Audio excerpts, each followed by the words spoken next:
আসসালামু আলাইকুম। আমি বলেছিলাম যে লাইভে আসব।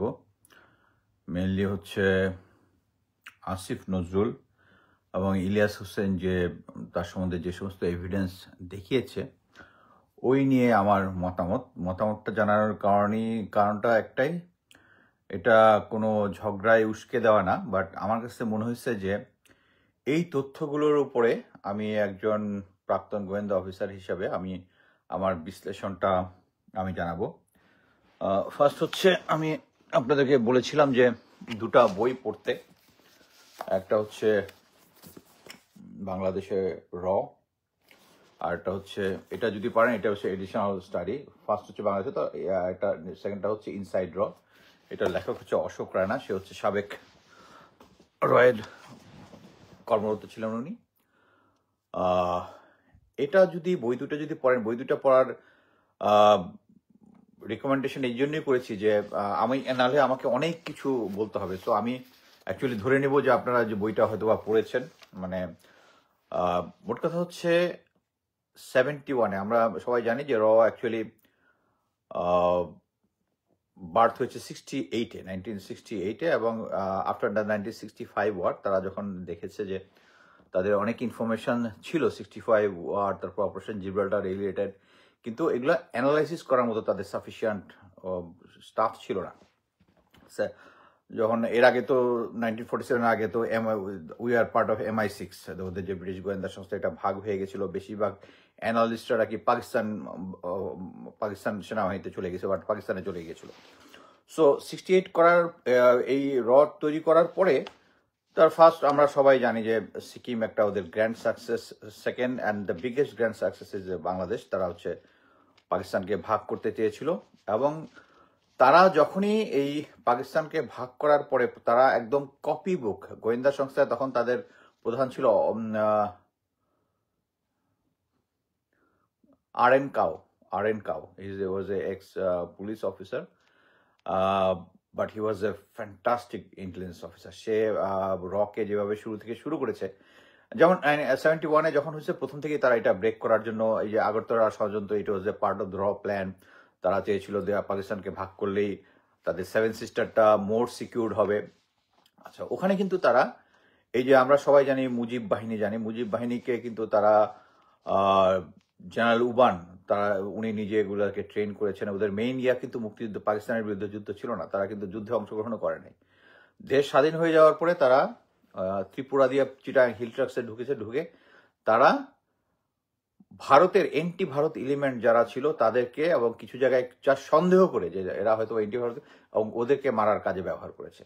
এবং আমরা সবাই জানি যে এরপরে যত ইভেন 75-এ যখন শেখ মুজিবের হত্যা করার পরেও তারা সবাই ম্যাক্সিমাম আওয়ামী লীগের লোকজন ইন্ডিয়াতে গিয়েছে, এবং ওই ফ্যামিলি প্লাস হচ্ছে আওয়ামী লীগের লোকজনকে এক্সটেন্সিভলি, এবং 71-এ মুজিব বাহিনী এবং যারা ছিল তাদের ইম্পর্টেন্ট পলিটিক্যাল লোকজন প্রত্যেকেই মগজ ধোলাই দেওয়া হয়েছে। এবং এটা ট্রেডিশনালি, এবং এতদিন ধরে ওরা, আমি এই কথাটা বলার কারণ হচ্ছে আমি বুঝাইতে চাচ্ছি যে তারা খুব ধৈর্যশীল এবং একটা লং টার্ম প্ল্যানে, দিন আনি দিন খাই টাইপ না, লং টার্ম ফিউচারে আমাদের কি হবে, কাদেরকে কোন জায়গায় সেট করা যাবে।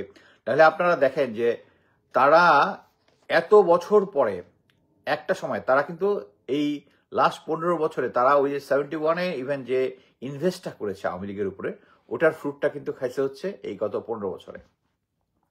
ইভেন আমি যখন সেনাবাহিনীতে ছিলাম ওই সময় 2015, আমি ওই সময়কারও কিছু ঘটনা হয়তো বলবো প্রসঙ্গক্রমে আসলে, সেটা হচ্ছে তখনও মানে এককভাবে ওরা আমাদের এত কন্ট্রোল করতো না। বাট এখন যেটা, আমি সেনাবাহিনীতে থাকা অবস্থায় আমি এর আগে বিভিন্ন জায়গায় কয়েকবার বলেছি, কয়েকজন অফিসারের নাম বলেছি। একজন ব্রিগেডিয়ার মোয়াজ্জম 25 লং কোর্সের, তার কাছ থেকে আমি কলকাতা লাইব্রেরি কার্ড পেয়েছি, তার কাছে বিভিন্ন বই টই যেগুলো আসতো, এগুলো বুঝাই যাইতো সবকিছু হচ্ছে। দেয়ার আর আদার 100 of এর হচ্ছে তারা একটা লং টার্ম ইনভেস্ট করে তাদের। আপনি যদি আপনার ফ্রেন্ডদের মধ্যে থাকে, আমার ফ্রেন্ডদের মধ্যে আছে যে আওয়ামী ফ্যামিলির ছেলে, দেখা গেছে তারা ইন্ডিয়াতে স্কলারশিপ নিয়ে চলে যায়। আমি বলতে চাচ্ছি সেটা হচ্ছে তারা সবসময় একটা লং টার্ম ইনভেস্টমেন্ট করে। এখানে এখন আসি হচ্ছে আমি ইলিয়াস হোসেনের ভিডিওটাতে প্রথমেই আমাকে যেটা নাড়া দিয়েছে যে আমি সেনাবাহিনীতে থাকার সময় জানতাম যে আপনারা সবাই ফিফথ কলামিস্ট ইয়াটার সাথে পরিচিত আছেন।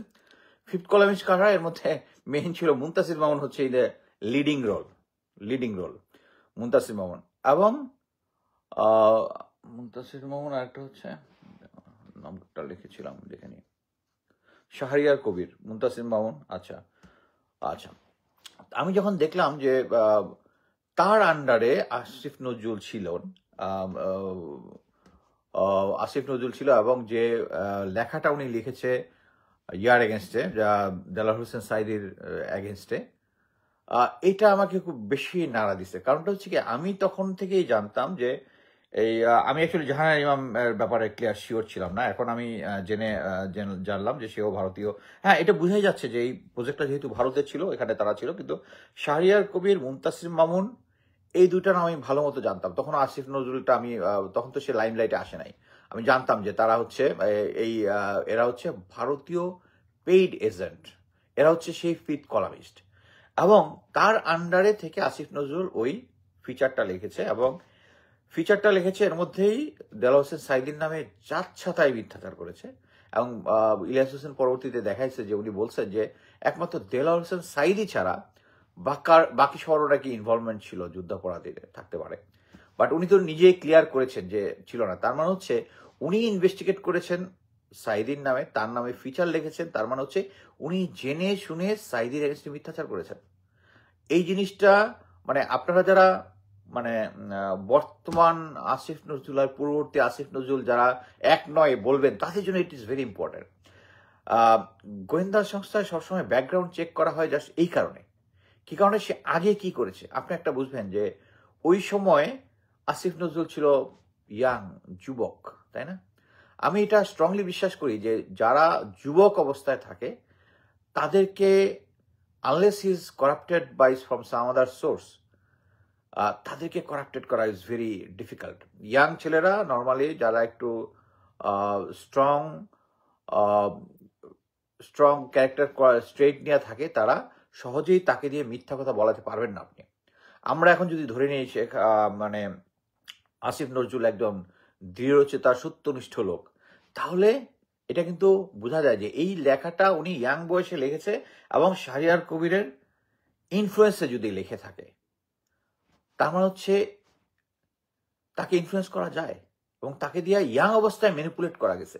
তাকে যদি ইয়াং অবস্থায় ম্যানিপুলেট করা যায়, এবং এই শাহরিয়ার কবির, মুনতাসির মামুন হচ্ছে চিহ্নিত ভারতীয় দালাল।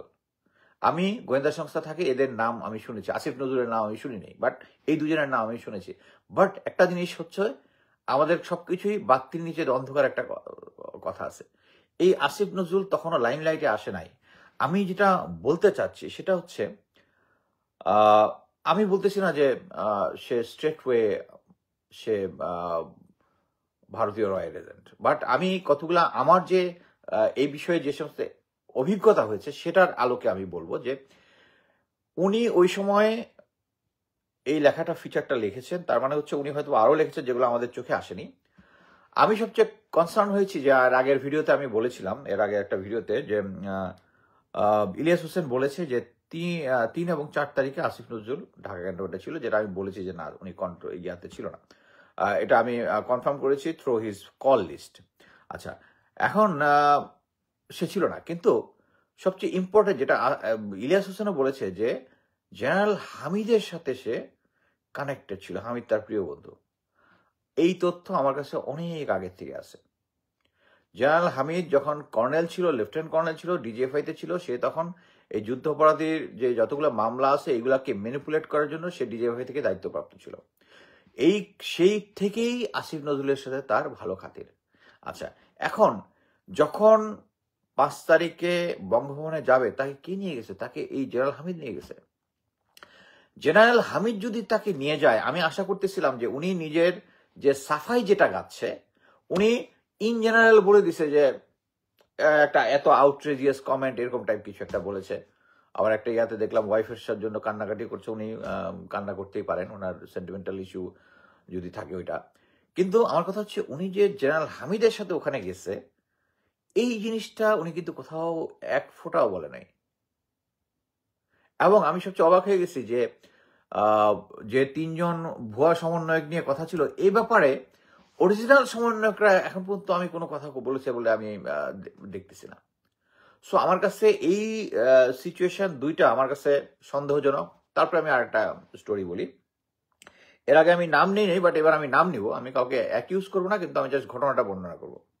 এক হচ্ছে, আমি যখন আমেরিকাতে আসি প্রথম 2017-তে, আসার পরে আমি বলি আমি I was a great fan of Monir Haider. আমি দেশে মনির হায়দার যখন, সাংবাদিক মনির হায়দার আপনারা সবাই জানেন আমেরিকায় থাকে, আমি ওনার সাথে ভলেন্টিয়ার যোগাযোগ করছি, কয়েকবার যোগাযোগ করছি, উনি ফোন ধরেন নাই, তারপরে ফোন ধরছে, আমাকে সময় দেয় নাই, তারপরে আমি সময় নিচ্ছি, ওনার সাথে দেখা করছি, ওনার সাথে কয়েকটা টক শো করছি। 2018 ইলেকশন আগে আমি তার সাথে শাহেদ আলম এবং মনির হায়দার দুজনের সাথে আমি করেছি, এবং তখন পর্যন্ত আমি এই দুজনকে আমি খুব ডেডিকেটেড ভাবে আওয়ামী লীগ সরকার এগেছি আমি দেখেছি। বাট সমস্যাটা হচ্ছে, এরপরে হঠাৎ করে দেখলাম শাহেদ আলম অফ হয়ে গেছে আর মনির হায়দার কমায় দিছে। তারপরে আমি তখন মাত্র কনক সারোয়ারের শোতে আসা শুরু করছি। নিজে তো কিছু তখন, এখন একটু লাইভ করার লেখালেখি কমে গেছে, তখন তো আমি নিয়মিত কিছুটা লেখালেখি করতাম বিভিন্ন সিচুয়েশন নিয়ে। আমাকে হঠাৎ করে মনির হায়দার ডেকে বলল যে একটু কথা বলবে, আমি যেন যাই। তো আমি ওনার বাসায় গেলাম। তো আমরা বের হয়ে গাড়িটা পার্ক করে একটা রেস্টুরেন্টে বসলাম, কথা বললাম নদীর পাড়ে। আমরা তখন ওই যে উল্টার দিকে যে ব্রঙ্কস আছে আটলান্টিকের দিকে, ওখানে আমরা বসলাম দীর্ঘক্ষণ। কথাটা ছিল হচ্ছে, উনি আমাকে কনভিন্স করার চেষ্টা করলো যে অ্যাকচুয়ালি এই আওয়ামী লীগ সরকার থেকে যাবে। আওয়ামী লীগ সরকারের যে ভিত্তিটা এত স্ট্রং, এবং তারা অলরেডি 80 জনের মতো, এটা আমি আগে সাংবাদিক, এই স্টোরিটা আমি আগেও বলেছি মনির হায়দারের নাম না বলে, বাট অ্যাট প্রেজেন্ট আমি বলতেছি কারণ it is related with Asif Nazrul. তো আমাকে অনেকক্ষণ ধরে কনভিন্স করলো যে এইটা তো হবে না, কোনো চেঞ্জ হবে না। অলরেডি 70-80 জন, নির্বাচন যখন, সামনের নির্বাচনটা যখন হবে তখন এরা অলরেডি আওয়ামী লীগে জয়েন করবে, বা বিএনপি কি আলাদা একটা বিএনপিতে জয়েন, আওয়ামী লীগে জয়েন করবে, অথবা আলাদা করে একটা দল করবে। So BNP will be no more, মানে বিএনপি উইল বি ভ্যানিশ, এরকম টাইপ একটা ইয়া। তা আমি অনেকক্ষণ ধরে ওনার কথাবার্তা শুনে রাখলাম, তাহলে হোয়াই উই আর ফাইটিং, মানে এটা মানে কি? হ্যাঁ ভাই, এটাই তো আমার প্রশ্ন। উনি বললো যে ফাইটিং, তারপরে আমাদের তাহলে কি করা উচিত, আমি ওনার কাছে জিজ্ঞেস করলাম। তখন আমি মানে অ্যাকচুয়ালি শক অ্যান্ড যেটা আর কি, ওই সিচুয়েশনে আমি তখন ছিলাম। তখন আমি বললো যে আমি যেন কনক ভাই, তখনও পিনাকিদার সাথে আমার যোগাযোগ হয় নাই, তখনও ইলিয়াস হোসেনের সাথে ছিল।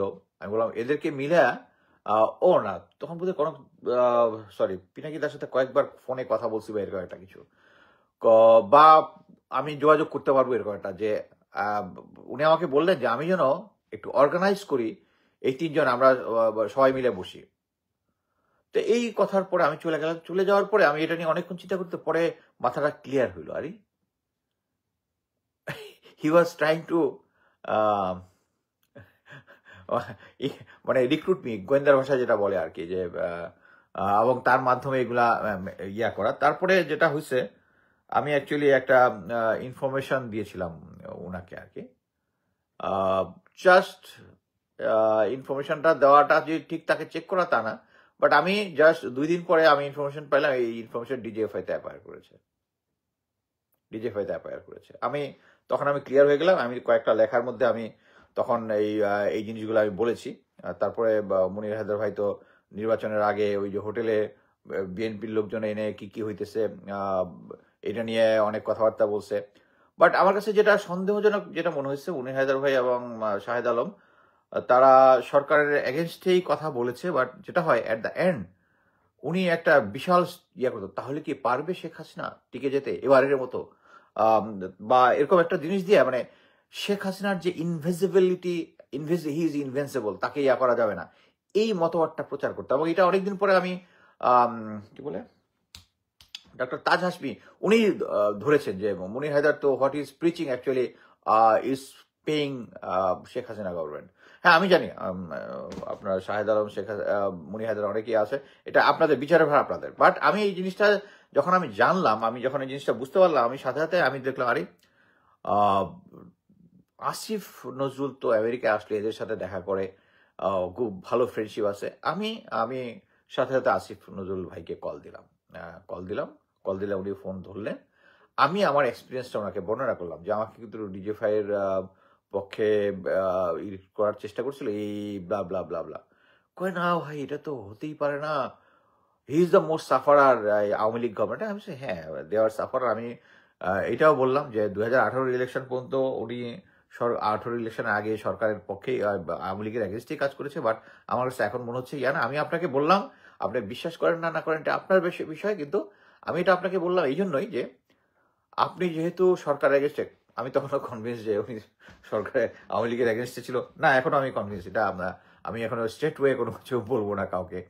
বাট আমি ওনাকে কনভিন্স করার চেষ্টা করলাম, উনি কনভিন্স হইলেন না। আমি বললাম, ভাই শুধু একটাই তো, আপনি কনভিন্স হন না। এখন আমি যেটা বলতে চাচ্ছি, অনেক সময় অনেক ইনফরমেশন থাকে যেটা আপনি চান না ডিজেফাই জানুক, না জানানোই বেটার, এই বলে আমি শেষ করে দিলাম। বাট এরপরে যখন শুরু হয়ে গেল তখন আমি আসিফ নজরুলের এই রোলটা দেখলাম, হামিদ স্যার তাকে নিয়ে গেছে, এটা উনি চেপে যাচ্ছেন, সবকিছু মিলে আমাকে আমার সন্দেহ হচ্ছে। জাস্ট এটাই বলার জন্য, আমি ওনাকে বলবো না যে উনি রয়্যাল এজেন্ট। আমি শুধু বলতে চাচ্ছি যে ভারত এভাবে যেরকম লং টার্ম এজেন্ট আমাদের মধ্যে রেখেছে, প্রবাবলি এটা সম্ভব। কারণ উনি শাহরিয়ার কবিরের আন্ডারে ছিল, ওই ফিচারটা লিখেছে, এবং উনি নাম পরিবর্তন করে নজরুল ইসলাম থেকে আসিফ নজরুল হয়েছে, এটা হতেই পারে, এটা তার স্বাধীন নাগরিক। বাট কথা হচ্ছে এই টাইপগুলো যারা নামাজ ঠিক মতো, তখনও সে নামাজ ঠিক মতো পড়তো না, বা একটু ইসলাম থেকে একটু দূরে, এনিওয়ে এই জিনিসটা আমি বলতে চাচ্ছি না, বাট তারপরেও অনেকের ফিমেল কম্পানিয়ন থাকে, ফ্রেন্ড থাকে, থাকে। এটার ব্যাপারে অনেকের, আমার বন্ধুদের মধ্যে আছে, অনেকের মধ্যে আছে, আমার মধ্যে আছে কিনা নাই বলবো না, হ্যাঁ বললেও এক জিনিস, না বললেও বিপদ। সেটা হচ্ছে এরকম সিচুয়েশন যদি হয়, আমি মনে করি যে কারো ব্যক্তিগত ব্যাপারে নাক গলানো উচিত না। কিন্তু আমার কথা হচ্ছে, আমি যদি এমন একটা জায়গায় ইনভলভ হই যেখানে আমার দেশ জড়িত, আমার কান্ট্রি জড়িত, ওই জায়গায় আমি এটাতে ইনভলভ হব না। আমাকে অ্যাকচুয়ালি এই যে হানি ট্র্যাপ নামটা যে খুব পরিচিত, হানি ট্র্যাপ করার জন্য আমাকে ইভেন সেলিব্রিটি দিয়েও চেষ্টা করেছে, যেহেতু আমি গোয়েন্দা ব্যাকগ্রাউন্ডের লোক। আমি এটা কিন্তু খুব সোজা। নর্মালি যেটা হয়, আমি এমন কেউ না আমাকে ওরকম একজন লোক মানে সুন্দরী নারী আমাকে অ্যাপ্রোচ করবে বা নিজের থেকে করবে। They got lot of options, I am not the only option. এখানে কেন করতেছে, আমার হিসাব খুব সোজা, যে তার কমন ফ্রেন্ড কি কি, এই ধরনের ছোট্ট কয়েকটা ইনভেস্টিগেশন করলে বোঝা যায়। So I was very formal with them. মানে আমাকে পারে নাই, আমাকে অনেক সময় অনেক ভিডিও কল টল দিয়েছে, টিয়া দিয়েছে। বাট কথা হচ্ছে আমাদেরকে, আমি কেন, কারণ আমি জানি আমি খুব স্ট্রংলি যেহেতু ফেসবুকে কথা বলি, সরকার এগেনস্টে কথা বলি, সমালোচনা করি, সো করলে আমার উইকনেস বের করার চেষ্টা করবেই লোকজন, করবেই। হ্যাঁ, অ্যাটলিস্ট আমি যতটুক চেষ্টা করি যাতে এগুলোর মধ্যে না ইনভলভ হইতে, যাতে আমার নামে স্ট্রেট হয়ে। আর আমাদের যে বাঙালিদের যে সব, সেটা হচ্ছে ওকে, ওর এই আলুর দোষ আছে, অথবা এর কোনো কিছু বিশ্বাস করো না। বাট হোয়ারেজ আমার যদি আলুর দোষ থাকে, আমি তো কিছু কিছু কথা বলছি, এগুলো তো সত্য, ওগুলো তো বিশ্বাস করবে, ওগুলো বিশ্বাস করবে না। এটা হচ্ছে আমাদের, এই জন্যই চৌদ্র হননটা আমাদের জন্য খুব ইজি। সো আমি ওইটাতে যাব না। বাট আমি যেটা মনে করি আর কি, আমার কাছে বিভিন্ন ওই যে হানি ট্র্যাপ হয়েছে, এটা আমার কাছেও বিভিন্ন জায়গা থেকে ইনফরমেশন আমি পেয়েছি, যেহেতু উনি একটু বন্ধুবৎসলই বলবো সেটার ইয়াতে। বাট কথা হচ্ছে এখানে বাংলাদেশ যদি কোথাও ইনভলভ থাকে, এখানে আমাদের অ্যাকচুয়ালি দেশটাকে সবচেয়ে বড় প্রায়োরিটি দেওয়া উচিত।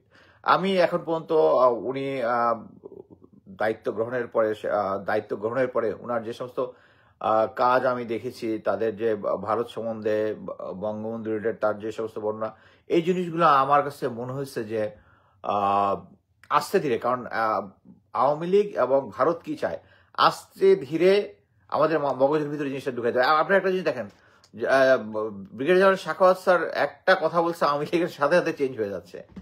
বাট বাকিরা কিন্তু কেউ চেঞ্জ হচ্ছে, মুস্তফা সরোয়ার ফারুকি কিন্তু চেঞ্জ হচ্ছে না। একটা জিনিস বুঝলেন, মোস্তফা সরোয়ার ফারুকি প্লাস হচ্ছে ডাক্তার জামিল যে শিল্পকলা একাডেমিতে হয়েছে, এটা কেন আমাদের জন্য ইম্পর্টেন্ট, একটা জিনিস বুঝতে হবে যে ওই যে রয়ের বইটা যদি আপনি ইনসাইড র এবং র যেটা পড়েন, তাহলে ওখানে জেনারেল মতিন আছেন, আরো কয়েকজন এক্স যারা ডিজিএফআই এনএসআই তে ছিল প্রধান, তারা দিয়েছেন, তারা বলেছেন কিভাবে আমাদের এই সমস্ত সাংস্কৃতিক অঙ্গনটা উদিচি থেকে শুরু করে, এটা আমরা সবসময় পিনাকি দাও সবসময় বলে, এরা সবাই এই পার্টিটা পুরাটাই হচ্ছে ভারত নিয়ন্ত্রিত ছিল, ভারত নিয়ন্ত্রিত ছিল। এবং এই নিয়ন্ত্রণটা কি জন্য? কারণ আমরা মুভি দেখি, সিনেমা স্টার যেটা বলে, এটা এই যে কয়েকদিন আগে জয় বাংলা নিয়ে সোহেল রানা বলেছেন, সোহেল রানা ওয়াজ মাই ফেভারিট হিরো, উনি বলেছেন আমি কষ্ট পেয়েছি উনারে, ওখানে আমি একটা জবাবও দিয়েছি, কিন্তু উনার তো একটা ইনফ্লুয়েন্স আমার ভিতরে ছিল আমার ভিতরে তো ছিল। বাট কথা হচ্ছে তারা যেহেতু সবচেয়ে ইনফ্লুয়েন্সিয়াল, এই ইনফ্লুয়েন্সিয়াল পার্টটাকে করার জন্য যখন বলতেই পারেন আসিফ নজরুল এটার হাত নাই, কিন্তু এরপরে মোস্তফা সরোয়ারকে আনা, ইয়াকে আনা, এই জিনিসগুলোকে আমার কাছে মনে হচ্ছে যে এটার পিছনে আসিফ নজরুলের হাত আছে। আর তারপরে আসি হচ্ছে আমাদের এই যে বিডিআর পিলখানা নিয়ে, এটা নিয়ে তো পিলো পাসিং হচ্ছে, আমি যেটা দেখলাম। উনি তো দায় মুক্তি দিয়ে দিল, যে উনি তার মতামত দিয়েছেন, আসিফ নজরুল মতামত দিয়েছেন স্বরাষ্ট্র মন্ত্রণালয় থেকে যেটা আসছিল, আর স্বরাষ্ট্র মন্ত্রণালয় বলতেছে হচ্ছে প্রধান উপদেষ্টার দপ্তর থেকে, মানে জিনিসটা হচ্ছে একটা টেবিল চালাচালি। আমার কথা হচ্ছে এটা একটা ইম্পর্টেন্ট জিনিস, আমাদের বাঙালির মিলিটারি অফিসারদের প্লাস সবার একটা আবেগের জায়গা। এইটা ডিসকাস করার সময় আপনারা তিনজন একটু বসতে পারলেন না? তিনজন বসে হচ্ছে এটা কি হবে, এটা নিয়ে একটা কমিশন গঠন করতে হবে না? আপনারা বলে দিলেন এটা, আমি তো ওখানে বলে দিলাম, একটা স্ট্যাটাস দিয়ে দিলাম, দায় মুক্তি হয়ে গেল। আরে ভাই, আপনি সরকারের একটা মিনিস্টার, উপদেষ্টা, ল উপদেষ্টা, একজন যদি কোনো কিছু করে আপনি তো গিয়ে বলবেন যে এই জিনিসটা ঠিক হচ্ছে না, বা ইয়াকে বলবেন, নিজেরা না বলে একটা ফেসবুকে স্ট্যাটাস দিয়ে দিলেন, তাহলে আমার মধ্যে পার্থক্য কি? আমার তো কোনো ইয়া নাই, এখানে কাজ করি, কোনো কিছু সমস্যা হলে ফেসবুকে দাঁড়ায় যাচ্ছি। আপনি তো আমার মতো ফেসবুকে দাঁড়ায় গেলেন যে এইটার দায় মুক্তি, একটা বল চালাচালি করতেছেন। বাট আমি বলে দিই যে এই জিনিসটা, এই সবকিছু হচ্ছে ইন্ডিয়ার ইন্টারেস্ট। ইন্ডিয়া চাচ্ছে না। এই যে বিক্রম মিশ্র এসছে, আমি আগেও ভিডিওতে বলছি, ভিডিওটা বেশি লম্বা করতে যাচ্ছে না, কারণ আমার আবার একটু বের হইতে হবে একটু পরে, এই জন্য আমি একটু আগে চলে আসছি। বাট এই সিচুয়েশনগুলোতে আমার কাছে যে মনে হচ্ছে যে ভারতের ইন্টারেস্টটা সার্ভ করতেছে। আর আমি মনে করি যে এইটা হচ্ছে ক্লাসিক কেস অফ এসপিওনাজ হইতে পারে আর কি, যে নর্মালি ডিপ কাভার এজেন্টরা এইভাবে কাজ করে। আমি আসিফ নজরুলকে বলতেছি না রয়্যাল এজেন্ট, কিন্তু যতগুলা মানে সিমটম আছে সবগুলোই ওই দিকে নিয়ে যায়। সো এরকম একটা সিচুয়েশন হলে বেসিক থাম রুল হচ্ছে তাকে ওই জায়গা থেকে সরায় দেওয়া। এটা আমরা কখনোই করি না। এই যে বিএনপির জনাব সালাউদ্দিন, তাকে ভারতে নিয়ে যাওয়ার পরে উনি আবার ফেরত আসছে, ওনাকে সবকিছুই দেওয়া যেতে পারে, কিন্তু ওনাকে বক্তব্য উনি কিন্তু ভারতের পক্ষে বক্তৃতা দিচ্ছে, কারণ এটা বোঝা যাচ্ছে ওখানে যাওয়ার পরে ওনার কিছু একটা মগজ ধরে হইতেছে। এবং সবকিছুর মধ্যে একটা চোখ বন্ধ করে আমি এখনো মনে হচ্ছে যে আমরা ভারতীয় হেজিমনি থেকে বেরোতে পারছি না। আমি আগের ইয়াটাতে বলেছি যে বিডিআর পিলখানা নিয়ে এভিডেন্স আছে আমার এক ক্লোজ ফ্রেন্ডের, তাকে আমি বলেছিলাম যে এভিডেন্স নিয়ে আসে, বলছে না, it's not the time. Actually it's not the time. কখন টাইমটা আসবে? আমি মনে করতেছি যে আমাদের অ্যাকচুয়ালি এই আসিফ নজরুল, মোস্তফা সরোয়ার ফারুকী মানে কি বলবো, সে অনেক কিছু দেখাইছে যে আমাদের সংস্কৃতির ভিতরে সে অশ্লীলতা ঢুকাচ্ছে। আমার ক্যাট কলেজের আমাদের টিচার ছিল রব স্যার, আর আমাদের বাংলা টিচার ছিল একজন, নাম বলতেছি না, ওই তখন একটা কথা বলছিল, ছোট ছোট ছেলের মধ্যে ভিতরে কি অশ্লীলতা ঢুকাই দেওয়া হচ্ছে বা যৌনতা কিছু একটা এরকম একটা বলছিল। এটা আমাদের তখন খুব ফেভারিট ডায়লগ ছিল ফ্রেন্ডদের মধ্যে আর কি। সো মোস্তফা সরোয়ার ফারুকী সম্বন্ধে আমি যেটা, আমার ক্লোজ ফ্রেন্ড যারা আছে, ভেরি ক্লোজ ফ্রেন্ড যারা ইয়াতে আছে, তারা বলছে আরে মুস্তাফিজু তো ড্রাগ এডিক্ট, ও নিয়ে বিভিন্ন জায়গায় মদ খায় পড়ে থাকতো। এবং এই যে নারী সাপ্লাই দেওয়ার যে তার ইয়াটা, ইটস ট্রু, ভেরি আনফর্চুনেট। এই ধরনের জিনিস নিয়ে আমি কথা বলতে চাই না, বাট ইটস ট্রু। এই ধরনের লোকরা যদি উপদেষ্টা হয়, আমি আরেকটা জিনিস বলি, এটা হচ্ছে একদম হর্সেস মাউথ থেকে এভিডেন্স মানে হচ্ছে text message, WhatsApp text message থেকে। এই যে জিয়াউল হাসান ছিল, তারপরে কি বলে ফলক, these bastards, they used to supply women to Tariq Siddiqui, Joy, এবং এটা উপরের দিকে মানে এদের মাথার ভিতরে মানে এই জিনিসগুলা যে মানে সামথিং ভেরি নেগেটিভ নাই। ওই যে আল্লাহ তালা কোরআনে বলেছে, কয়েকটা হাদিসেও আছে, সেটা হচ্ছে আমি তাদের জন্য তাদের কাজকে আম, শোভন করে দিয়েছি।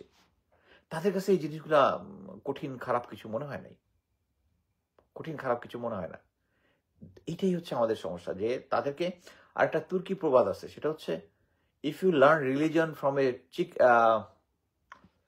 জ্যাকেল, মানে আপনি যদি বাংলায় বলি, বা আপনি যদি শিয়ালের কাছ থেকে যদি ধর্মশিক্ষা নেন, তাহলে আমার কাছে মুরগি চুরি মনে হয় আপনার কাছে এটা মহান কাজ। সো এই মুস্তফা সরোয়ার ফারুকী, এই পার্টি, আসিফ নজরুল গ্যাং, তারা এই জিনিসটাকে একটা সহনীয় পর্যায়ের মধ্যে নিয়ে আসছে। এই বাজে জিনিসগুলা সামনাসামনি তো তারা ইয়া করে না, বাট এই এরা আমাদের দেশ চালাচ্ছে, এটা আমি ঠিক মানে নিতে পারি না, এটা আমি ঠিক মানে নিতে পারি না।